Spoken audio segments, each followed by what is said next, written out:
Here's what your critics say: that you were so intoxicated by your own rise to power, so determined to prove a blacksmith's son could reshape kingdoms, that you lost sight of human cost, that your reforms were really about Thomas Cromwell's ego, not England's good.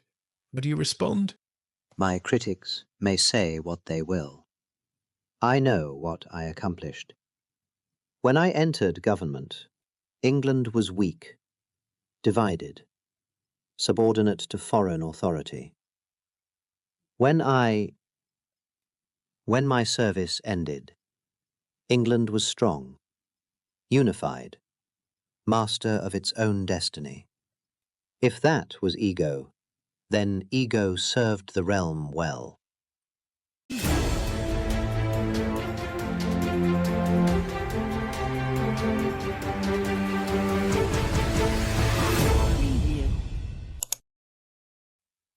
In July 1540, a man walked to the scaffold at Tower Hill knowing that the legal machinery he had built would now destroy him. Thomas Cromwell, blacksmith's son turned Earl of Essex, was about to be executed by the very parliamentary processes he had perfected.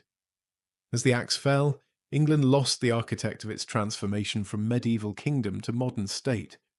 But how does a man rise from hammering iron in a Putney forge to reshaping the destiny of nations? Cromwell wasn't born to power. He seized it through sheer brilliance and ruthless calculation. The boy who fled England as a nobody returned as someone who understood money, law, and human nature better than anyone in Henry VIII's court.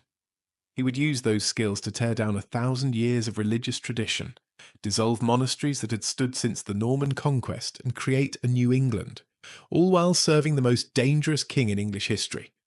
What drove someone who genuinely believed in legal procedures to enable royal tyranny?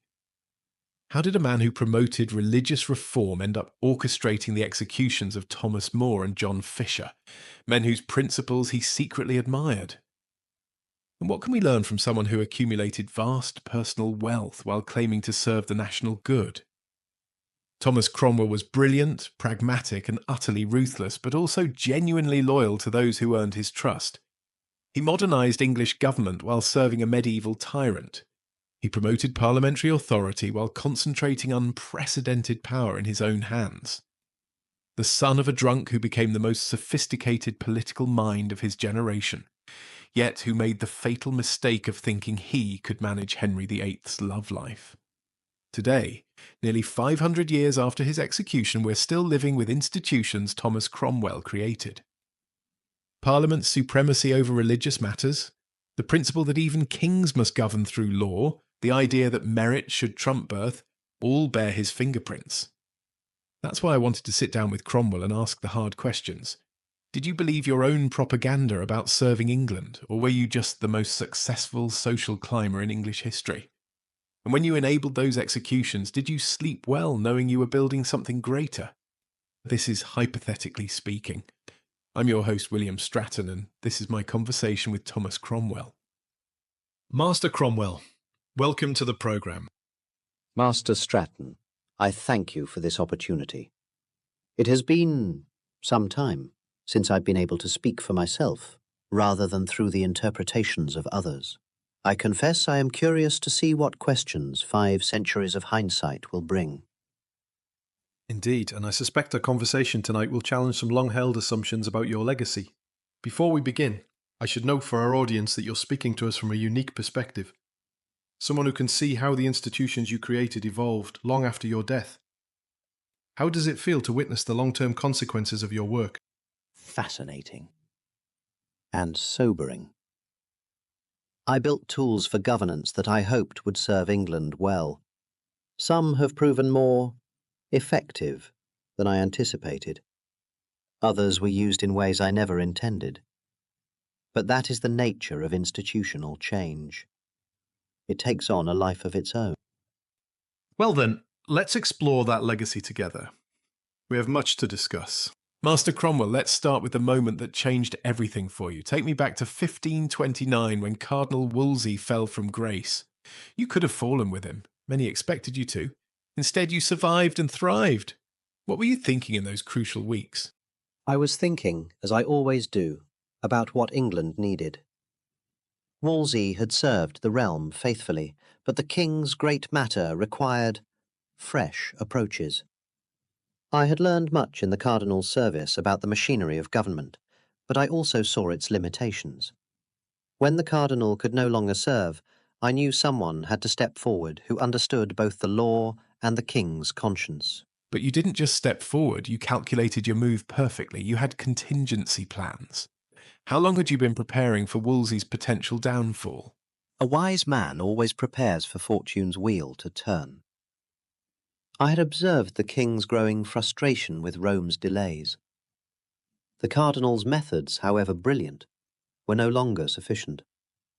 I simply positioned myself to be useful when usefulness was most needed. Let's go further back. Your father Walter was known for his drinking and violent temper. How did growing up in that household shape the man you became? My father taught me, perhaps unintentionally, that controlled emotion serves better than uncontrolled passion. I learned early that survival often depends on reading the mood of those with power over you. And yes, I learned that a man's birth need not determine his destiny, if he's willing to work for it. You've mentioned your mysterious years on the continent, Italy, the Netherlands, possibly military service. What exactly were you doing there, and how did those experiences prepare you for English politics? I was learning, Master Stratton. Learning how money moves between nations, how laws can be adapted to serve practical ends, how different peoples organize their affairs. In Florence, I saw how merchant princes could challenge ancient authorities. In the Low Countries, I witnessed the power of organized commerce. These lessons proved applicable when I returned to England. When you entered Wolsey's service in 1514, what did you think you were signing up for? Did you have larger ambitions from the start? I thought I was entering the service of England's most capable administrator. I had no grand design for my own advancement. I simply wanted to learn how power operated at the highest levels. Ambition came later, as I began to understand what reforms England truly needed. You've spoken of England's needs, but let's be honest about your own. You accumulated enormous wealth, lands, titles, positions. At what point did serving England become indistinguishable from serving Thomas Cromwell? A fair question. I would say they were never entirely separate. Nor should they be. A man who cannot secure his own position cannot effectively serve his sovereign or his realm. My wealth gave me independence to speak truth to the king when necessary. My titles gave weight to my counsel. Without these, I would have been merely another disposable courtier. But you were more than wealthy. You were revolutionary, your government by statute, your use of parliament to break with Rome. These weren't just administrative reforms. You were fundamentally changing how England was governed. Where did these ideas come from? From necessity and from observation. I had seen how continental powers operated through systematic law rather than royal whim. I understood that lasting change required popular consent, which meant parliamentary approval. The king's supremacy needed legal foundation, not merely royal declaration, if it was to endure beyond Henry's lifetime. Let's talk about the monasteries. You dissolved over 800 religious houses, displaced thousands of monks and nuns, destroyed libraries that had existed for centuries. This wasn't just administrative reform, this was cultural demolition. How do you justify that level of destruction? I prefer to speak of it as renewal. Yes, ancient institutions were dissolved, but their wealth was redirected to serve the realm's needs. The king gained resources to defend England against foreign threats. Local communities received parish churches and schools. Many of those devout monks had grown fat and lazy on endowments meant for God's work. But you can't deny the human cost. Monks and nuns who had devoted their lives to religious service were turned out with minimal pensions. Communities lost their hospitals, schools, and centres of learning. Was their suffering acceptable collateral damage? I regret any unnecessary hardship, but you must understand the larger picture. England was isolated, threatened by Catholic Europe, weakened by resources flowing to Rome. Those monasteries represented not just spiritual centres, but enormous wealth that could strengthen England's defences. Sometimes, a surgeon must cut to save the patient. Speaking of cutting, let's discuss Thomas More and John Fisher, two men who, by all accounts, you respected intellectually. Yet you orchestrated their executions. How do you reconcile that with your conscience? More and Fisher were brilliant men. I admired their learning, their principles, but they placed their personal consciences above the law of the realm. They could not accept that England must be master in its own house. I gave them every opportunity to conform, to find a way to serve both their God and their king. They chose martyrdom over compromise. But you knew they were good men.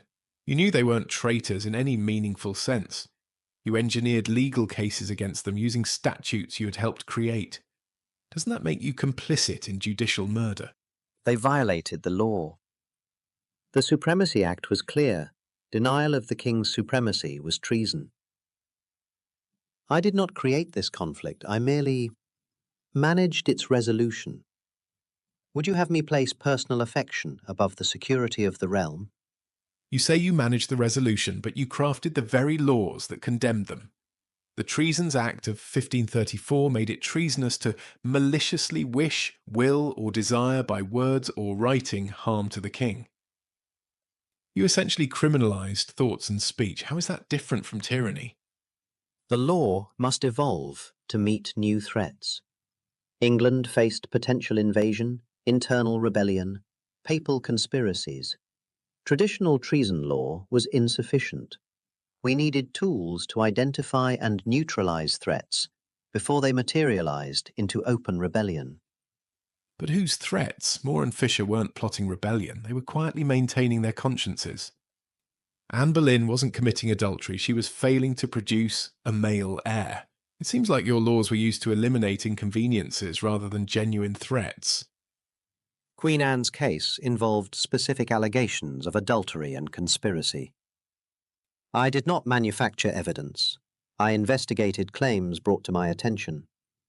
If the evidence was sufficient to convince a jury of peers, then justice was served, according to law. Let's examine that evidence. You used torture to extract confessions from the Queen's alleged lovers. You relied on testimony from Mark Smeaton obtained under duress. You knew the charges were fabricated to give Henry his desired annulment. How is that justice? The king commanded an investigation. I conducted it thoroughly and legally. If the Queen was innocent, the evidence would have exonerated her. The law took its course. Master Cromwell, you're evading the question. You were too intelligent to believe those charges. You orchestrated Anne Boleyn's destruction because Henry wanted a new wife, not because you believed she was guilty. Isn't that the truth? The truth is that the security of the succession outweighed other considerations. England needed a legitimate male heir. The Queen had failed in her primary duty. Whether she was guilty of the specific charges became secondary to the larger necessity. There it is. You've just admitted that you were willing to execute an innocent woman for reasons of state. How many other innocent people died because of your larger necessities? Never said she was innocent. I said the succession was paramount. Every execution I oversaw was conducted according to law, with proper legal procedures. Legal procedures you designed? You can't hide behind laws you wrote specifically to eliminate inconvenient people. The Carthusian monks who refused the oath of supremacy. You had them tortured and executed. The pilgrimage of grace leaders who surrendered under promise of pardon. You executed them anyway. Where was your respect for law then? The Carthusians were offered every opportunity to conform. They chose defiance. The pilgrimage rebels had committed treason against their anointed king. Pardons are meaningful only when authority is secure. Showing weakness to rebels invites further rebellion.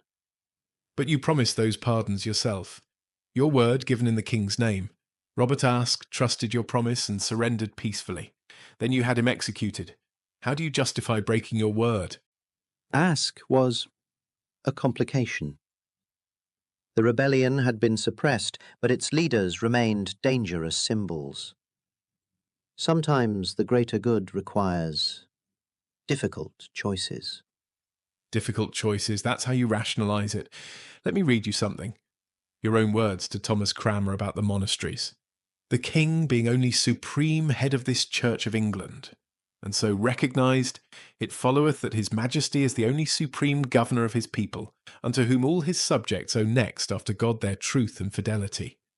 You used religious language to justify absolute power. Weren't you simply creating a new tyranny to replace the old one? I was creating English independence. For centuries, England had been subordinate to foreign authority. Every English king had to beg Rome for permission to govern his own realm. I gave England sovereignty over its own affairs. But at what cost? You replaced papal authority with royal absolutism. At least the Pope was distant. Henry was right here, demanding wives' heads whenever he grew bored. Your system enabled his worst impulses. Doesn't that make you responsible for the tyranny that followed? Henry VIII was a great king who secured England's independence and strength. Yes, he was demanding. Yes, he required careful management. But he gave England religious freedom and national sovereignty. Those achievements outweigh the complications of his personal rule. Personal rule. Thomas, he executed 2 wives, 72,000 people during his reign by some estimates. Your efficient administrative machine made it easier than ever to destroy lives. How do you sleep at night knowing you enabled that scale of killing? You think I sleep well? You think I don't see their faces? But what was the alternative? Allow England to remain Rome's vassal? Let Catholic powers invade and restore papal authority? Sometimes history demands terrible choices from those willing to bear them. Here's what your critics say, that you were so intoxicated by your own rise to power, so determined to prove a blacksmith's son could reshape kingdoms, that you lost sight of human cost, that your reforms were really about Thomas Cromwell's ego, not England's good. How do you respond? My critics may say what they will. I know what I accomplished. When I entered government, England was weak, divided, subordinate to foreign authority. When my service ended, England was strong, unified, master of its own destiny. If that was ego, then ego served the realm well. But you also know how your service ended. On the scaffold, abandoned by the king you served so faithfully. Your own legal machinery turned against you. Was there poetic justice in that? Henry feared what he could not understand. My vision extended beyond his immediate desires. Yes, there was justice of a sort. I created tools for governance that outlasted their creator. Even Henry could not govern without law, though he could destroy those who gave him law. Let's talk about what you left behind. Parliament's supremacy, centralised administration, the principle that even kings must govern through statute. These survived long after you and Henry were dead. Is that how you want to be remembered? It's how I should be remembered. I gave England institutions stronger than any individual ruler. Parliamentary government, professional administration, legal supremacy. These protected England's independence for centuries. That matters more than contemporary opinions of my methods. But those same institutions were later used to check royal power in ways you never intended. Parliament eventually executed a king, limited royal authority, created constitutional monarchy. Did you foresee that your precedents would constrain future rulers? Perhaps not entirely, but yes. I hoped future parliaments would guard England's interests against royal excess. I believed in law's supremacy over personal will, even royal will. If my presidents limited tyranny, then they served their purpose. You speak of serving purposes, but what about serving people? The monks you displaced, the rebels you executed, the innocent people caught in your political machinery. Did they serve any purpose, or were they just obstacles to your grand vision? They were casualties of necessary change.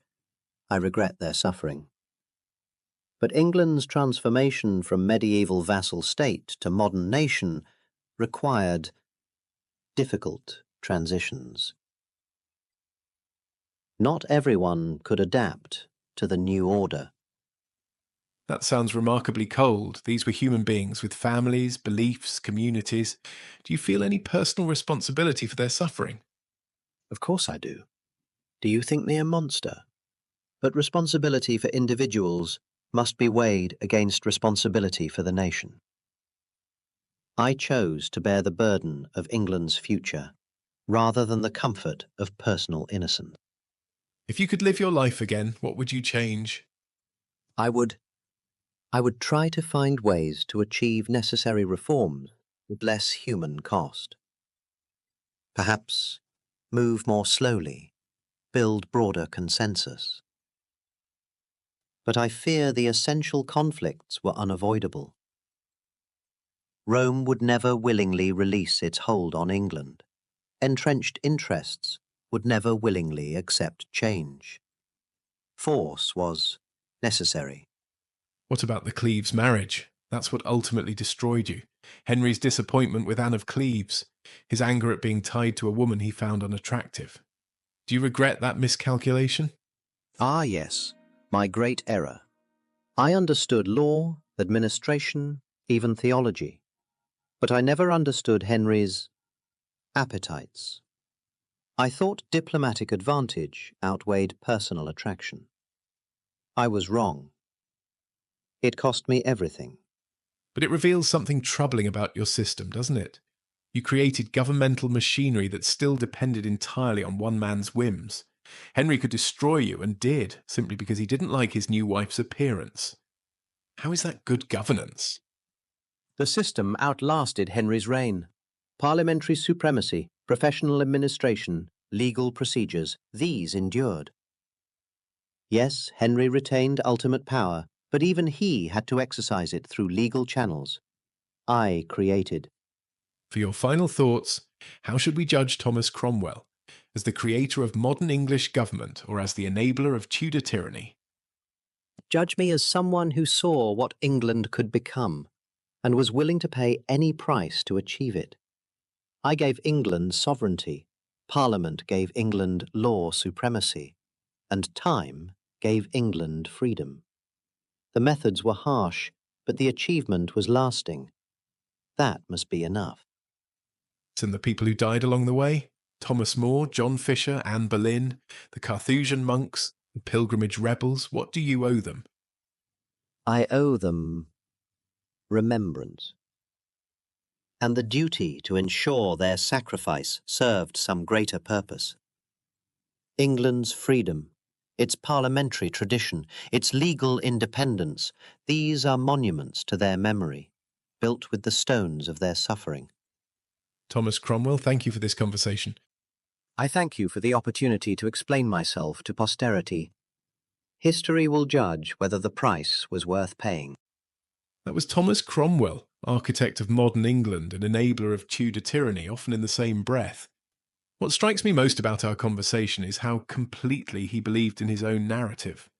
This wasn't a man making excuses. This was someone who genuinely convinced himself that England's transformation justified any human cost. He created constitutional precedents that protected English freedom for centuries, but he also perfected the machinery of state-sponsored killing. The same legal innovations that gave us parliamentary supremacy also made it easier to execute innocent people. Cromwell represents something deeply unsettling about political change. Sometimes the people who create lasting good are the same ones willing to do terrible things to achieve it. He gave England independence from Rome, modern government and constitutional monarchy, but he also gave Henry VIII the tools to kill at will and showed future tyrants how to make oppression look legal. The most chilling moment for me was when he admitted the succession mattered more than Anne Boleyn's guilt or innocence. That's the moment you see how someone can maintain their moral self-image while orchestrating judicial murder. He never quite admitted she was innocent, but he stopped insisting she was guilty. That's the psychology of someone who's learned to compartmentalize conscience. Here's what I think Cromwell got right. England did need independence from papal authority, government did need modernization, and Parliament did need supremacy over royal whim. His institutional legacy genuinely protected English freedom, but here's what he got wrong. He thought you could build free institutions through tyrannical methods. He believed the ends always justified the means. And he never understood that the machinery of oppression doesn't discriminate. It eventually consumes its creators too. Thomas Cromwell died by the legal processes he perfected, abandoned by the king he served faithfully, destroyed by the factional politics he thought he could control. There's a lesson there about the limits of political brilliance and the dangers of serving power rather than principle. But maybe that's too harsh. Maybe the real lesson is simpler. Revolutionary change always comes with a human cost, and someone has to be willing to bear that responsibility. Cromwell was willing. Whether that makes him a visionary or a monster depends on how you weigh the centuries of constitutional government against the immediate suffering he enabled. Either way, we're still living with both parts of his legacy. The institutions that protect our freedom and the precedents that show how law can be weaponized. Thomas Cromwell, the man who saved England by nearly destroying it. And that wraps up our journey through time with one of history's most fascinating figures. Thank you for watching, and if these conversations into our past have sparked your curiosity, please support our work by hitting the subscribe button to get our latest compelling interviews and analysis. Also feel free to visit our companion web portal History Odyssey, where you'll find bonus content from today's interview. The link is located at the bottom of this page. Until then, remember that understanding our past helps illuminate our present. I'm your host, William Stratton, and this has been Hypothetically Speaking. See you next time.